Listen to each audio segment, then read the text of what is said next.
नमस्कार, जोहार दोस्तों। बस्तरवासी में आप सभी का फिर से एक बार स्वागत है। तो हमारी एक्सप्रेस निकल पड़ी थी आज विश्व प्रसिद्ध बस्तर गोंचा को कवर करने। और बस्तर गोंचा अपने आप में एक बड़ा उत्सव है बस्तरवासियों के लिए। तो चलिए देखते हैं बस्तर गोंचा की। और सबसे पहले आप सभी को बस्तर गोंचा और भगवान जगन्नाथ के रथ यात्रा की हार्दिक शुभकामनाएं। स्वस्थ रहें, मस्त रहें। और चलिए मेरे साथ इस वीडियो को देखते हैं और प्रभु जगन्नाथ के आशीर्वाद को ग्रहण करते हैं। बस्तर में रथ यात्रा के इतिहास में अगर हम जाएं तो ये हमें 611 वर्ष पूर्व ले जाता है, जब राजा पुरुषोत्तम देव द्वारा दंडवत प्रणाम करते हुए जगन्नाथपुरी तक की यात्रा की गई थी। और जिसमें भगवान जगन्नाथ द्वारा उन्हें दर्शन देकर उन्हें रथपति की उपाधि से विभूषित किया गया था। और तब से ही निर्विघ्न रूप से गोंचा पर्व बस्तर में आयोजित किया जाता है। इस हेतु मेरी पिछले वीडियो का लिंक आई बटन में दे रहा हूँ, उसमें देख लीजिए। विस्तार रूप से मैंने बताया है। इस बार मैं चर्चा करूँगा कुछ रिचुअल्स की। वास्तव में बस्तर में जो जगन्नाथ भगवान की जो रथ यात्रा होती है उसे गोंचा पर्व के नाम से कहा जाता है। और यहाँ सबसे प्रसिद्ध है तुपकी। तुपकी असली में बस्तर में तुपक शब्द बंदूक के लिए प्रयोग होता है, उसी से तुपकी बना है। ये बांस की नलकी को खोखला करके उसके अंदर मलकांगनी के बीज को डालकर बजाया जाता है, जो कि बंदूक की गोली जैसा आवाज़ करता है। इस बीज को पेंग कहा जाता है। इस हेतु मान्यता यह है कि भगवान जगन्नाथ को तुपकी की सलामी दी जाती है। दूसरी मान्यता यह है मलकांगनी, जो कि औषधि गुणों से युक्त होता है, उसके पेंग की मार खा के शरीर से रोग दर्द आदि दूर होते हैं। बस्तर में रथ यात्रा का आयोजन 360 अरण्यक ब्राह्मण समाज द्वारा किया जाता है और उनकी काफ़ी संख्या है बस्तर में। और वही लोग इस रथ यात्रा का आयोजन करते हैं। बाकी सभी समुदाय रथ खींचने का और यात्रा में हर्षोल्लास से शामिल होने का कार्य करते हैं।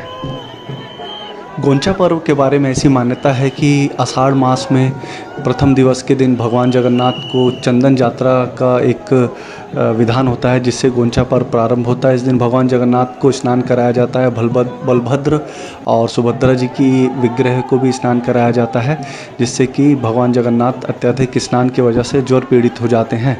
इस ज्वर पीड़ित के दौरान भगवान 15 दिन तक दर्शन इनका आम जनता के लिए वर्जित हो जाता है। इस दौरान उन्हें काढ़े और जड़ी बूटियों आदि के भोग लगाए जाते हैं। ऐसा माना जाता है कि अनसर काल में भगवान अस्वस्थ रहते हैं, इसलिए वो दर्शन नहीं देंगे।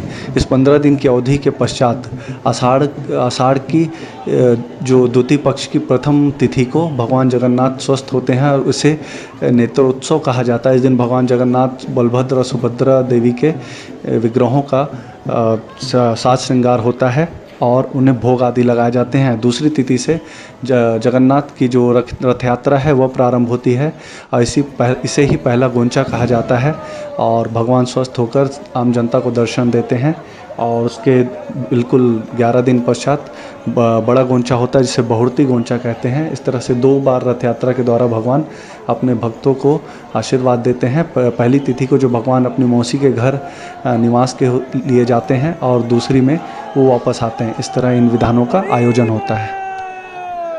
क्योंकि इस समय कोरोना का प्रकोप है और पिछले वर्ष भी था, तो बड़े मुश्किल से यात्रा की अनुमति मिली है। और पुरी और बस्तर 2 जगहों पर ही गोंचा की यात्रा की अनुमति है। और इस बार 3 रथों की जगह 1 रथ ही चलाया जा रहा है। 1 रथ में ही सारे विग्रहों को रखकर परिक्रमा की जा रही है।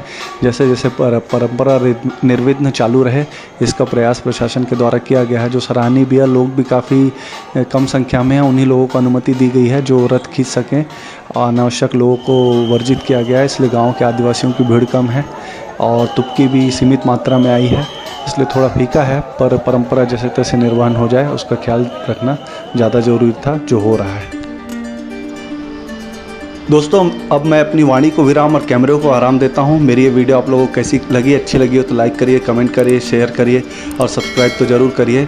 तब तक के लिए जय बस्तर, जय भारत, जय माई दंतेश्वरी, जय जगन्नाथ।